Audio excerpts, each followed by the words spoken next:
Hello students, today we'll be discussing the adjustment of bad debts while preparing the cash flow statement, वो भी indirect method से। जब भी bad debts होता है तो स्टूडेंट को कंफ्यूजन होता है कि सर हम बैड डेट्स का क्या करें। Bad debts is a non cash loss, पहले तो ये समझना है। तो while finding out the cash from operating activity, जो भी अमाउंट ऑफ बैड डेट्स है, फर्स्ट कंडीशन होती है, अलग अलग सिचुएशंस होती है। तो फर्स्ट कंडीशन में सिर्फ आपको एडजस्टमेंट में बैड डेट्स गिवन होता है।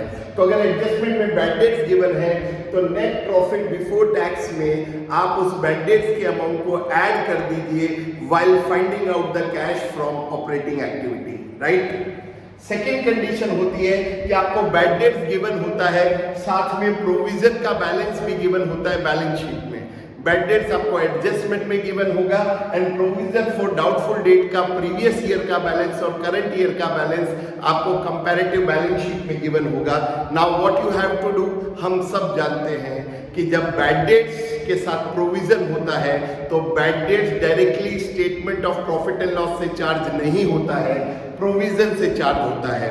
तो my dear student, I would suggest ऐसे केस में आप एक प्रोविजन फॉर डाउटफुल डेट का अकाउंट बनाइए वर्किंग नोट में और वहां पे आप फाइंड आउट कीजिए कि bad debt provision for doubtful debt के लिए statement of profit and loss से कितना अमाउंट चार्ज हुआ है और इस अमाउंट को जाके आप नेट प्रॉफिट बिफोर टैक्स में ऐड कर दीजिए while calculating the cash flow from operating activity. यहां पे मैं एक बात और बताना चाहूंगा, ये फर्स्ट टू केस जो मैंने लिए हैं दोनों में बैड डेट्स है, एक विदाउट प्रोविजन और एक विद प्रोविजन। अगर बैड डेट्स है तो हम जब cash flow from operating activity निकालते हैं इनडायरेक्ट मेथड से तो एक एडजस्टमेंट और होता है, adjustment of change in working capital.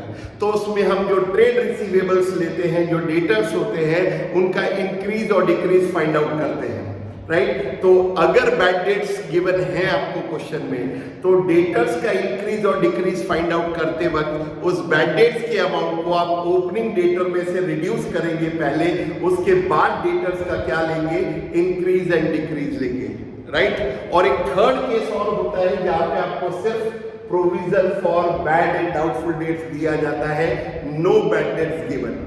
That means current year में कोई बैड डेट्स नहीं हुआ, लास्ट ईयर में प्रोविजन बना हुआ था और फिर करंट ईयर के एंड में नेक्स्ट ईयर के लिए प्रोविजन बनाया है। अब इसमें दो सिचुएशन हो सकती है कि प्रीवियस ईयर के अगेंस्ट जो करंट ईयर का आपको प्रोविजन दिया है या तो वो इंक्रीज होगा या वो डिक्रीज होगा।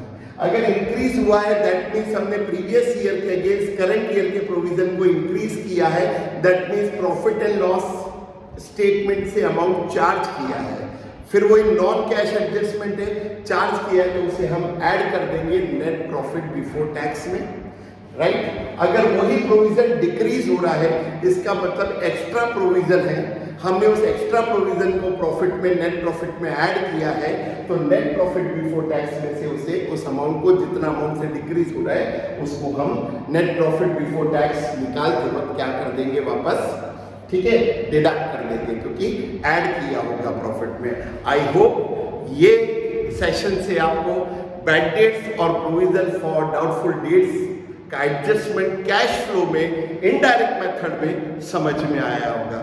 Thank you very much.